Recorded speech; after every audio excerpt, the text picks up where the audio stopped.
But yeah, okay, let's see. How do you convert? Well, go to your local Orthodox synagogue. Now, the question is, some people live in places where they have no synagogues. That's a bit of a problem.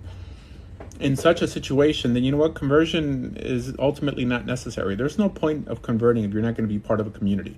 But that doesn't mean that you can't live like a Jew. That doesn't mean that you can't enter the covenant. This is an interesting concept. Someone could actually enter the covenant without converting.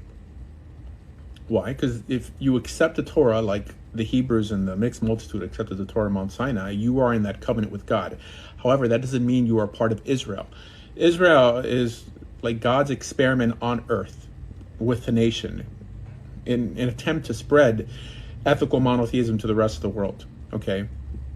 It says in Isaiah, is it Isaiah 56? It says, let the foreigner not say that God would exclude me from his covenant. When he keeps the Sabbath, he circumcises himself, saying that Nochri in Hebrew means someone who's not necessarily a native Israelite. So if it's interesting, there's a statement in the Talmud that talks about people converting from amongst the nations. I'm not saying I encourage it, well, I'm not saying I discourage it either. For sure, you have to convert in a halachic manner. But it seems that in that portion, Rabbi Akiva says that if someone did convert on their own, that person, if they violated Shabbat, they'd also be liable to death penalty. So what he's saying is that Rabbi Akiva is saying that a convert who converts on his own, i.e. amongst the nations, is still Jewish in his eyes. This is interesting. So what I'm saying is that if for some reason you can't convert, you could start keeping the law today. You could commit yourself to that Torah today without a formal conversion. Remember, conversion has to do with legality. You being a part of the Jewish people, i.e. citizenship amongst the people of Israel.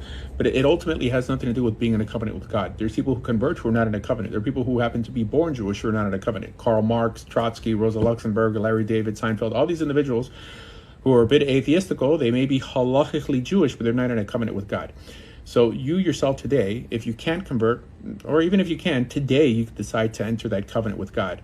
A covenant means an arrangement, an agreement. You're agreeing to keep God's law. That's what being in a covenant is, and that's what being essentially Jewish ultimately means, right? Being Jewish just because you happen to be born Jewish doesn't mean anything.